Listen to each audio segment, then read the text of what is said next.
미국의 대통령으로 잘 알려져 있는 루즈벨트 대통령이 전의 일환입니다. 루즈벨트 대통령이 이 미국의 군대에 지휘관으로 있을 때 이야기입니다. 지휘관으로 있었을 때 부상병이 하도 많은데 식량도 부족해지는 그런 상황에 이르게 되었습니다. 그 당시에 미국과 스페인의 전쟁이었는데 이 쿠바의 주둔해 있는 병사들이 고립되어서 식량이 없었다고 합니다.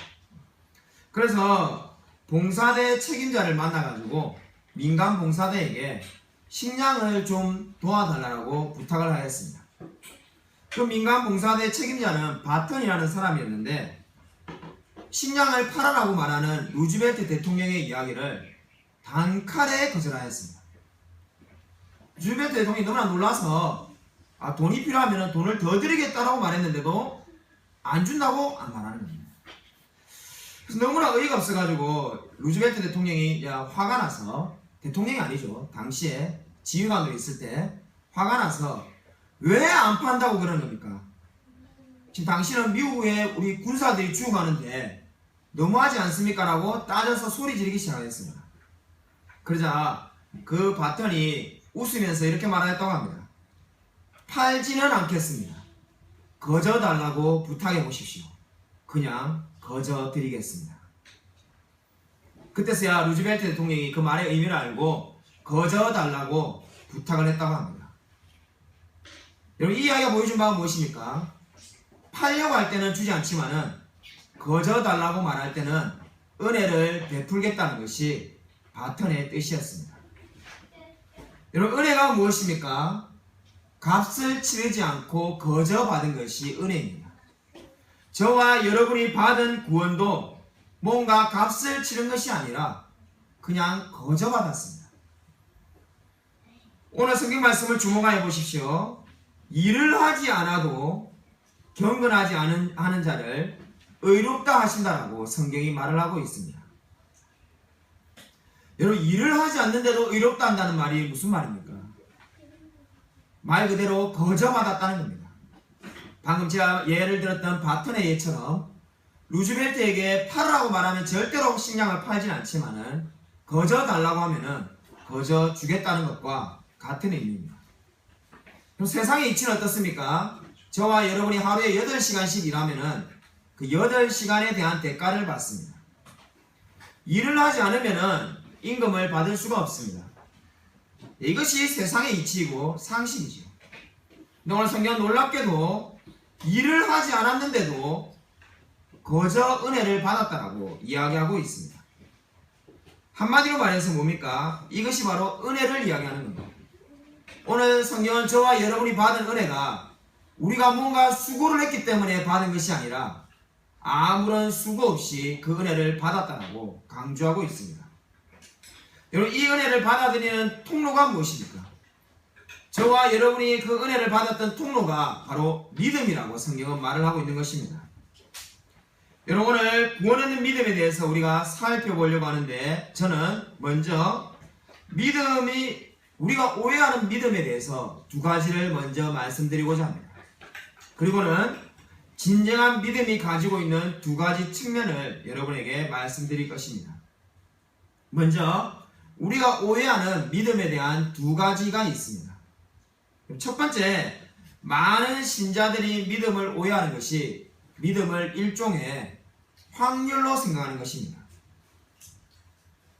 제가 주일학교를 다닐 때 주일학교 선생님이 이렇게 믿음을 설명해 주었습니다. 성실아, 나 아침에 우리 교회 앞에 보면 육교가 안에 있는 거 보였지? 예, 보았습니다. 너 그 육교를 어떻게 건너왔니? 그냥 건너왔죠. 야, 너 육교가 네가 건널 때 막 무너질 거라는 두려움에 떨면서 조심조심 걸었니? 아니요, 제가 육교를 왜 그렇게 걷겠어요? 당연히 육교는 안전하다고 생각하면서 걸었겠지요. 그자 선생님이 이렇게 말합니다. 너가 그 육교가 안전할 거라고 믿는 그것이 믿음이란다. 주일학교 때 이렇게 설명을 듣는데 믿음이 뭔지 한순간에 깨달아진다는 생각이 들었습니다. 여러분, 그렇지 않습니까? 육교를 건널 때 육교가 무너지지 않을 거라고 믿는 그것이 믿음이라고 우리가 많은 사람들이 믿음을 설명할 때 이 예화를 사용합니다. 그러니까 여러분, 믿음은 그러한 것이 절대로 아닙니다. 우리가 다리는 굳이 우리가 예를 들지 않아도 성수대교도 붕괴되었고 간혹 가다가 붕괴될 수가 있습니다. 우리가 이 다리를 건널 때 다리가 무너지지 않을 거라고 생각하는 것은 믿음이 아니라 확률입니다. 99.9% 다리는 웬만해서는 무너지지 않는다는 그 확률을 의지하고 건너는 겁니다. 우리가 서울에 가서 수많은 한강다리가 있는데 자가용을 운전하면서 건널 수 있는 이유는 다리는 정말 수십 년에 한 번, 100년에 한 번 무너질는지 몰라도 웬만해서는 무너지지 않기 때문에 그 확률을 믿고 넘어가는 겁니다. 그러나 저와 여러분이 믿는다는 그 믿음은 확률이 아닙니다. 여러분이 믿고 있는 이 믿음은 천국에 99.9% 갈 수 있다는 확률이 아닙니다. 반드시 천국에 가야만이 믿음이 있는 것입니다. 그렇기 때문에 믿음은 결코 확률이 아닙니다. 바로 저와 여러분이 하나님을 믿는 그 인격을 믿는 것은 100% 확실한 것이지 다리를 건너가는 것처럼 확률을 믿는 것이 결코 아닙니다. 두 번째 믿음에 대한 오해는 믿음을 하나의 적극적인 사고방식으로 오해하는 것입니다. 이 많은 사람들이 아침에 거울을 보면서 이렇게 외칩니다. 나는 오늘 성공할 거야. 나는 오늘 잘 될 거야. 나는 오늘 더 잘생겨질 거야. 이 거울을 보며 체면을 겁니다. 그것을 믿음이라고 생각하는 많은 사람이 있습니다. 실제로 그러한 책이 나온 적도 있죠. 노만 빈센트인의 이 긍정적인 적극적 사고방식이라는 유명한 베스트셀러도 있었습니다. 여러분, 그러한 것들은 믿음이 아닙니다. 왜 그것이 믿음이 아닙니까?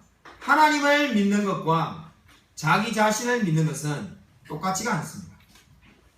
여러분, 거울을 보면 내가 잘 될 거야, 잘 될 거야 외치는 것은 자기 자신을 의지하는 겁니다. 여러분이 여러분 자신을 의지하는 것은 성경이 말하는 믿음과 똑같지가 않습니다. 성경이 말하는 믿음은 하나님을 믿는 것입니다. 여러분이 하나님을 믿는 것은 절대로 여러분의 자아를 믿는 것과 혼동해서는 안 됩니다. 여러분, 믿음에 대한 이 두 가지 오해를 주의하면서 그러면 성경이 말하는 믿음은 무엇인지 오늘 그 성경이 말하는 믿음을 로마서 4장 5절을 통해서 살펴보고자 합니다. 우리 전통적으로 원래 믿음은 세 가지로 설명하였습니다. 지정의라고 말하죠. 우리가 교회를 다닌 지 몇 년만 되는 사람이라면 지정의로 구분하는 믿음의 세 가지 측면을 한 번쯤은 다 들어보았을 것입니다. 그러나 그 설명이 맞지만은 저는 오늘 성경 말씀을 따라서 오늘 성경 말씀 믿음을 두 가지로 나눠서 설명하고 있습니다. 그래서 오늘 성경 말씀대로 믿음을 두 가지 측면에서 다루고자 합니다. 믿음의 첫 번째 측면이 무엇입니까? 믿음은 자신이 얼마나 비참한 사람인지를 알아야 된다고 오늘 성경은 말씀하고 있습니다. 오늘 성경 한번 보십시오. 어떻게 말을 하고 있습니까? 일을 하지 아니할지라도 경건하지 아니한 자를 이렇게 말을 하고 있습니다. 이 말은 무슨 말입니까? 저와 여러분이 경건하지 아니한 자라는 것을 스스로 인정해야만 합니다. 저와 여러분이 경건하지 아니한 자라는 것을 인정하지 않는데 믿음을 가질 수가 없습니다. 우리가 역설적이게도 내가 은혜 받을 만한 자격이 있다는 사람은 은혜를 받을 수가 없습니다. 하나님은 어떠한 사람에게 지금 은혜를 주신다는 겁니까? 자신이 경건하지 않다라고 인정하는 자, 그 사람에게 은혜를 주신다라고 말을 하고 있습니다. 이것이 믿음의 첫 번째 측면입니다. 내가 비참한 죄인이며 스스로는 의롭다고 여길 수 없는 사람이라는 것을 인정하는 것이 믿음의 첫 번째 조건입니다. 빌리 그레이엄 목사님의 딸의 이야기입니다. 빌리 그레이엄 목사님의 딸의 그레이엄 로츠라는 그 딸에 대한 일화입니다. 이 그레이엄 로츠가 어느 날 기독교 대집회에 참석하였습니다. 수많은 사람이 참석하였는데 거기에 한 나이 많은 강사가 이 빌리 그레이엄 목사님의 딸 로츠에게 이렇게 물었다고 합니다. 하나님이 당신에게 기대하는 것은 무엇입니까? 하나님이 당신에게 기대하는 것은 무엇입니까? 이 갑작스러운 질문에 그레이엄 로츠가 당황해서 대답을 못합니다. 의사가 되길 원하시는가? 변호사가 되길 원하시는가? 수많은 꿈들을 생각해봅니다. 하나님 내게 뭘 원하실까? 조금의 시간을 주었지만 로츠가 대답을 하지 못하고 있습니다. 그러니까 로츠는 어떻게 생각하냐면은 흔히 우리가 말하는 직업을 말하는 거죠. 변호사, 의사, 교사 이런 것 중에 뭘 해야 되나? 막 그것을 계속 생각하면서 답을 내리지 못하고 있는데 강사가 빌리 그레이엄 목사님의 딸 로츠에게 이렇게 말했다고 합니다. 하나님이 당신에게 기대하는 것은 실패입니다. 하나님이 당신에게 기대하는 것은 실패입니다. 로츠가 너무나 충격에 빠져가지고 어쩔 줄 몰라 했습니다. 아니 하나님이 내게 원하는 것이 내가 사회사학과나 변호사나 아니면 대통령이나 수많은 세상에 영향력을 주는 자리를 원하는 것이 아니라 실패를 원하신다고? 이 도대체 말이나 되는 거야? 처음에 그 말이 무슨 말인지 몰랐습니다. 그러나 로츠가 결국은 그 말의 의미를 깨닫게 되었습니다. 여러분 왜 하나님 우리에게 실패를 원하는 겁니까? 저와 여러분이 하나님을 만나지 않고서는 결코 스스로 의로워질 수 없다는 것을 인정하라는 겁니다. 바로 오늘 성경이 말하는 첫 번째 믿음의 측면, 저는 경건하지 않습니다. 저는 죄인입니다. 저는 하나님 없이는 살 수 없다는 것을 인정하는 것이 하나님이 저와 여러분에게 기대하는 첫 번째 요구입니다. 하나님은 저와 여러분에게 늘 이것을 원하고 있습니다. 저는 하나님이 없이는 살아갈 수 없습니다. 저는 실패할 수밖에 없습니다. 주님 저에게 찾아와 주시옵소서. 제가 하나님을 만날 자격이 없는 사람입니다 라는 것을 인정하기를 원하는 겁니다. 그것이 바로 오늘 성경이 말하는 경건하지 아니한 자라고 자신을 인정하는 사람입니다. 여러분 인간의 실패를 가장 잘 묘사한 글은 제가 아는 한 청교도 존 화해의 글일 것입니다. 존 화해라는 이 목사님이 쓴 책에 이런 이야기가 있습니다. 그가 어느 날 런던 시내를 걸어가는데 한 낡고 이제 사람이 아무도 살지 않는 런던의 오래된 궁전을 보았습니다. 근데 그 궁전 앞에 편말이 있는데 뭐라고 쓰이냐면은 한때 여기에 여왕이 거하셨다. 한때 여기에 여왕이 거하셨다. 존 화해가 그 편말을 보는데 그냥 평범한 편말인데 갑자기 멈춰섰는데 엄청난 영적인 진리가 그 마음을 사로잡습니다. 그 마음에 이런 생각이 듭니다. 한때 하나님이 내 마음에 거하셨구나. 내가 죄인이라는 것을 인정하기 시작합니다. 한때 하나님이 나에게 거하셨구나. 근데 내가 지금은 하나님과 동행하고 있지 않구나. 하나님이 필요합니다. 주님 저는 실패하였습니다. 자신이 죄인인 것을 인정하게 되었습니다. 여러분 한낱 팻말에 불과한 한때 여왕이 여기 살았다는 그 팻말을 통해서도 내가 죄인이라는 것을 깨닫게 되었습니다. 사실상 저와 여러분이 하나님을 만나기 전의 상태가 이러했습니다. 한때 하나님이 거하셨지만 거하지 않고 있는 사람이 바로 저와 여러분이 주님을 만나기 전의 상태입니다. 위대한 초대 교부의 어거스틴이 이렇게 말하였습니다. 인간의 상태에 대해서 이렇게 말을 하였습니다. 인간의 가장 훌륭한 행위조차도 겁만 근사한 악에 지나지 않는다.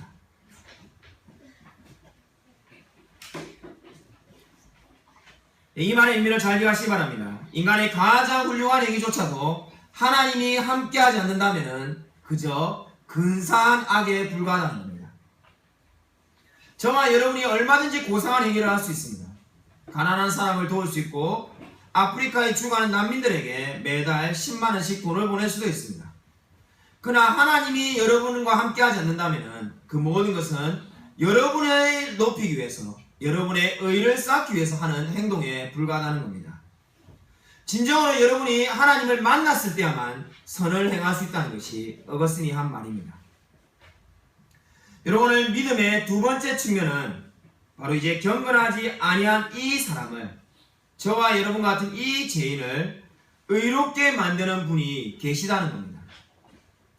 저와 여러분과 같이 경건하지 아니한 자를 경건하게 만드는 분이 계시다는 것을 인정하는 것이 믿음의 두 번째 측면입니다. 마치 쉽게 말해서 병이 든 환자가 의사를 인정해야만이 병이 나을 수 있는 것처럼 우리가 죄인이라는 것을 인정했다면 이제 병을 고쳐줄 바로 영적인 의사인 하나님께 나아가야 합니다. 여러분, 우리가 그런데 하나님께 어떻게 나아가야 됩니까? 자신의 모든 것을 의지하면 한다라고 성경이 말을 하고 있습니다. 바로 오늘 그래서 성경 뭐라고 말합니까? 이를 믿는 자에게는 그의 믿음을 의로 여기신다라고 말을 하고 있습니다.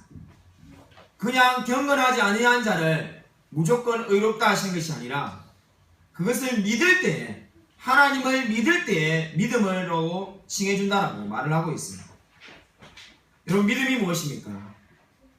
우리가 교회를 다니면 믿는다는 말을 정말로 수도 없이 듣게 되는데 믿는다는 말의 의미가 무엇입니까? 페이튼이라는 유명한 선교사의 일환입니다. 페이튼이 어느 날 선교지에 가서 성경 번역을 하고 있는데 안타깝게도 그 원주민에게는 믿음이라는 단어가 없었습니다. 여러분, 성경을 생각해 보십시오. 번역을 할 때 믿음이라는 말이 성경에 얼마나 많이 나오는데 그 믿는다는 말을 빼고 난 다음에 성경을 번역하는 것이 사실상 불가능합니다. 근데 페이튼이 성경을 번역하다가 결국 성경 번역이 중단되게 되었습니다. 이제 더 이상 성경 번역을 할 수 없는 상태에 머무르게 되었습니다. 그런데 어느 날 한 사냥하던 원주민이 페이튼 집에 놀러와서는 의자에 털썩 주저앉았는데 이렇게 말했습니다.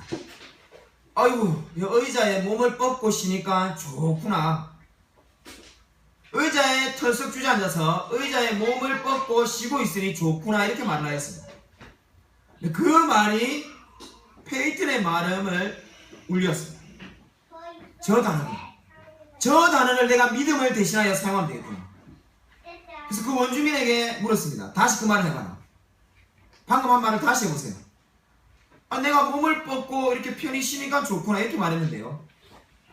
페이튼이 그 말을 받아가지고 우리가 너무나 잘 아는 요한복음 3장 16절 하나님이 세상을 이처럼 사랑하사 독생자를 주셨으니 이는 저를 믿는 자마다 멸망치 않고 영생을 얻게 하려 하심이라는 말을 이렇게 번역하였습니다. 하나님이 세상을 이처럼 사랑하사 독생자를 주셨으니 이는 그에게 기대어 몸을 뻗는 자마다 멸망치 않고 영생을 얻게 하려 하시니라. 그 하나님께 기대어서 몸을 뻗는 자마다 멸망치 않고 영생을 얻게 될 거라고 그렇게 페이튼이 번역하였습니다. 수많은 사람들이 그 성경 말씀을 읽고 하나님께 나왔습니다. 여러분, 그렇습니다. 믿음이 무엇입니까? 하나님께 의지하며 그 하나님께 내 모든 것을 뻗는 겁니다. 내 모든 것을 하나님께 의지하는 것, 그것이 바로 믿음입니다. 저와 여러분이 믿음이 있다는 증거가 어디 있습니까? 저와 여러분의 모든 문제를 다 하나님께 의지하고 있습니다. 여러분의 모든 여러분의 생각과 행동을 다 하나님께 의지함으로 나타내고 있으니까. 여러분, 그렇게 모든 것을 의지하는 사람이 바로 어떤 사람입니까? 믿음이 있는 사람입니다. 어거스틴은 이렇게 말했습니다. 내가 하나님을 만나기 전까지는 진정한 안식이 없었다. 여러분, 동일한 고백이 있습니까? 내가 정말로 하나님을 만나기 전까지는 내 마음에 진정한 평안과 안식이 없었다는 이 어거스틴과 동일한 고백을 여러분은 하고 있습니까? 사랑하는 여러분, 믿음이란 무엇입니까? 여러분, 믿음을 한마디로 정의한다면 여러분 뭐라고 말할 수 있겠습니까? 믿음이란 말은 예수 그리스도께서 이미 이루신 모든 것을 여러분이 그냥 의지하며 받아들이는 것입니다. 저와 여러분이 뭔가 새로운 것을 하는 것이 아닙니다. 여러분, 기독교는 뭔가 하라는 종교가 아닙니다. 여러분, 기독교는 영어로 말해서 do, 뭔가 하라, 이러한 종교가 아닙니다. 그렇게 생각하는 사람은 기독교를 처음부터 잘못 오해하고 있는 겁니다. 세상의 모든 종교는 뭔가를 해라고 말하는 거죠. 너가 신을 잘 섬겨라, 신에게 뭔가를 바쳐라. 심지어 뭐라고 말합니까? 신을 쫓아서 뭔가를 해라고 끊임없이 말합니다. 불교를 가면은 108번 절을 하라. 그런 것을 끊임없이 말합니다. 물론 오해하여서 많은 분들이 이렇게 말하죠. 아이, 교회 가도 11조를 내라, 헌금을 해라, 주일 학교 봉사를 해라. 늘 하라는 말밖에 안 하던데요. 그러나 그것은 나중의 문제입니다. 기독교는 두의 종교가 아니라 돈의 종교입니다. 영어로 말하면 돈이라는 게 뭡니까? 이미 완료형으로 다 끝난 겁니다. 하나님이 십자가에서 이루신 것을 그대로 받아들이며 믿는 것이 바로 기독교입니다. 저와 여러분이 뭔가를 하여서 만들어내는 것은 절대로 기독교가 아닙니다. 여러분, 그런 것을 기독교라고 말하는 사람은 그 사람이 누구이든지 간에 그 사람은 이단입니다. 저와 여러분이 노력해서 십자가를 단 한 번이라도 더 움직일 수가 없습니다. 기독교는 이미 다 이루어 놓은 십자가를 그냥 의지하며 믿는 것입니다. 여러분, 그러므로 복음은 뭔가를 해라는 것이 절대로 복음이 아닙니다. 복음은 저와 여러분이 몸을 뻗듯이 모든 것을 기대며 의지하라는 겁니다. 여러분이 집에 있는 소파에 몸을 기대어서 편안하게 쉬고 있는 상태처럼 그리스도께 여러분의 모든 문제와 여러분의 미래를 다 의지하라는 것이 기독교인 것입니다. 여러분은 진정으로 이 복음을 듣고 있습니까? 여러분, 그러므로 성경을 읽을 때 복음과 복음이 아닌 율법은 너무나 구분하기 쉽습니다. 여러분이 오늘 교회에 처음 나와도 성경을 읽는다면 복음과 복음이 아닌 것을 구분할 수 있습니다. 자, 그 방법을 알려드리겠습니다. 성경에 문장 구조가 딱 두 개밖에 없습니다. 하나는 명령형이고 하나는 서술형입니다. 명령형과 서술형이 무슨 차이가 있는가? 쉽게 말해서 야, 컵을 가져와 이래 말하는 게 명령형이죠. 저기에 컵이 있습니다라는 것이 서술형입니다. 성경 알고 보면 문장이 딱 두 가지밖에 없습니다. 그 두 가지 문장에 바로 복음과 율법이 있는 겁니다. 복음이 무엇입니까? 이미 예수님이 십자가에 죽으셨다는 설명을 하는 서술형이 다 복음입니다. 이미 예수님이 십자가에 저와 여러분을 위해서 죽으셨습니다. 저와 여러분은 천국의 자녀로 삼아주셨습니다. 저와 여러분에게 이미 모든 제 과거와 현재와 미래의 죄가 용서함을 받았습니다. 이런 서술형이 복음입니다. 성경에 수많은 명령형이 있습니다. 안식일을 기억하여 지키라, 내 부모를 공경하라, 살인하지 말라, 간음하지 말라. 다 뭡니까? 명령형입니다. 이것은 바로 율법입니다. 율법이 복음이 아닙니다. 그러므로 율법을 복음이라고 말하는 그 사람이 이단입니다. 여러분, 복음은 그렇게 어려운 게 아닙니다. 저와 여러분이 10년, 20년을 다녀야만이 복음을 알 수 있는 것이 절대로 아닙니다. 오늘 처음으로 이 복음을 들어도 이해할 수가 있습니다. 왜냐하면 복음은 이미 그리스도께서 다 이루어 놓으신 것을 우리가 그냥 거저 받기만 하면 되기 때문입니다. 저와 여러분이 뭔가를 해야만이 천국에 가는 것이 절대로 아닙니다. 여러분, 이 놀라운 복음을 믿고 있습니까? 여러분, 복음은 한마디로 말해서 십자가에서 죽으신 그리스도를 그저 은혜로 받아들이는 것입니다. 그래서 위대한 종교개혁가 칼빈은 믿음을 이렇게 말하였습니다. 믿음은 은혜를 받는 빈손에 불과하다는 겁니다. 믿음이란 것은 은혜를 받는 빈손에 불과하는 겁니다. 여러분, 칼빈의 이 설명을 이렇게 제가 설명해 드릴 수 있습니다.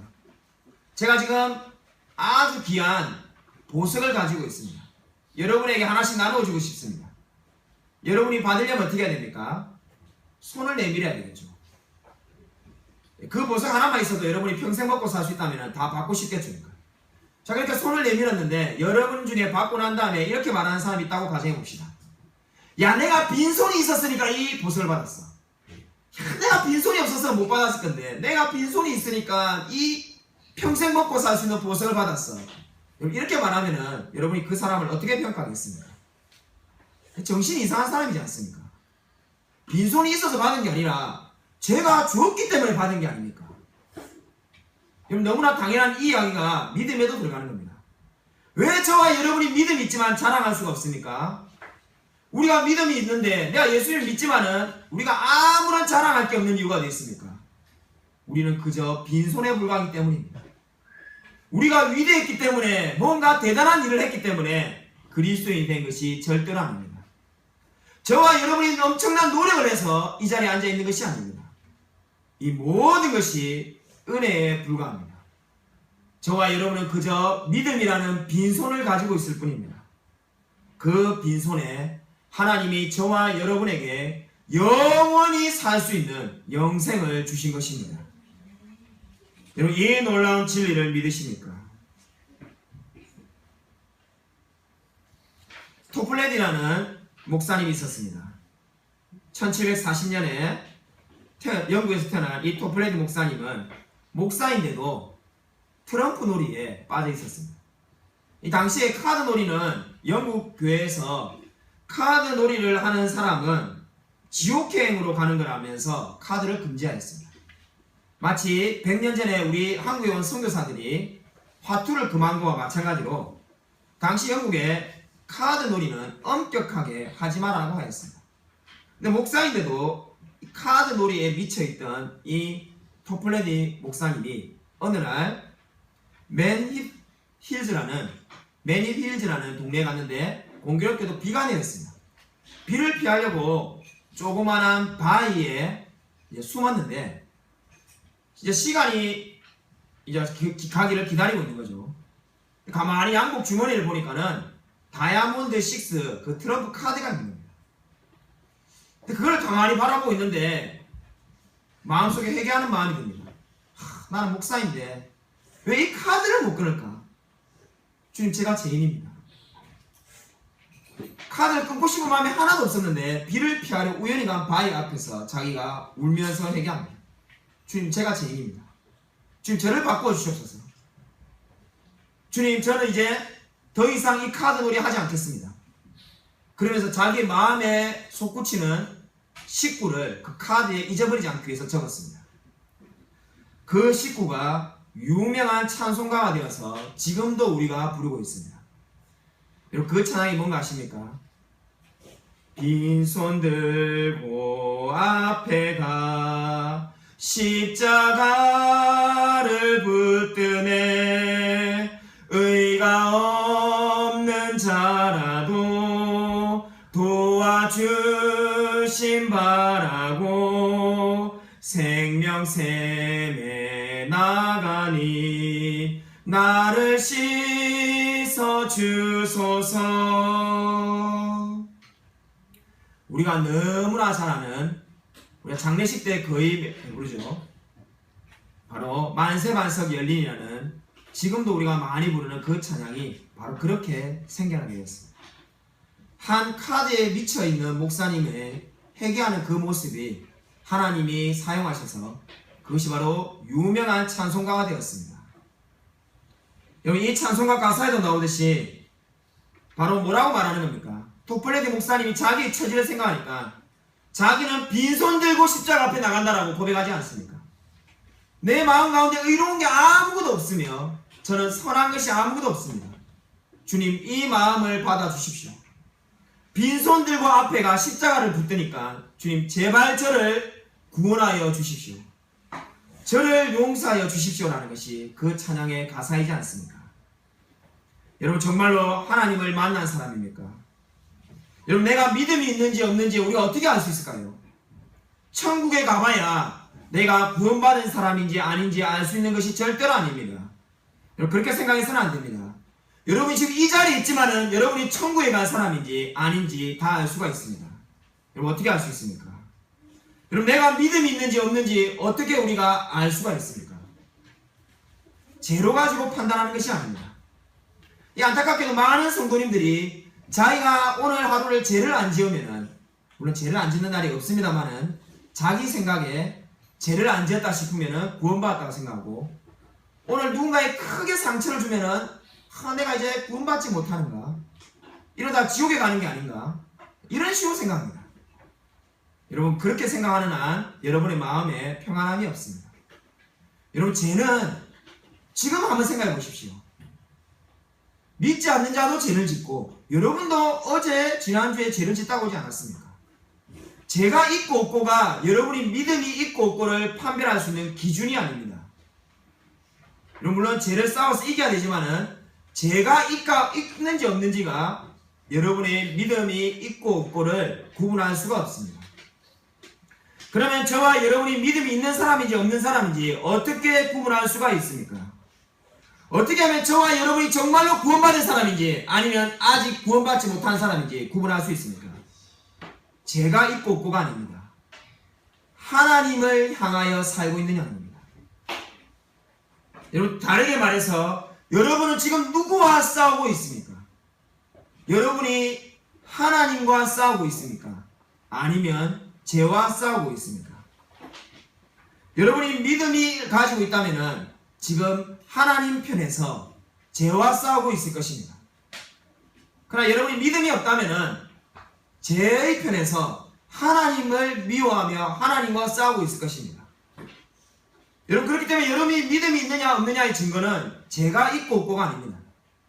죄는 그리스도인 가운데 그 마음에도 있습니다. 근데 그 죄를 향하여 여러분이 어떠한 태도를 보이고 있느냐입니다. 그 죄를 사랑하고 있는지 아니면 그 죄를 미워하며 싸우고 있는지, 이것이 바로 그리스도인지 아닌지를 구분하는 결정적인 기준인 것입니다. 사랑하는 여러분, 여러분의 마음을 한번 점검해 보시기 바랍니다. 여러분은 누구와 싸우고 있습니까?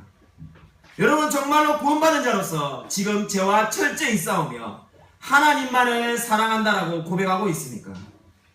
그렇다면 여러분은 가장 복된 자로서 놀라운 축복을 받은 이 세상에서 가장 은혜 받은 그리스도인 것입니다. 사랑하는 여러분, 정말로 여러분이 자신이 비참한 자인지를 알고 있습니까? 여러분이 정말로 하나님의 은혜가 아니면 살아갈 수 없는 죄인임을 고백하고 있습니까?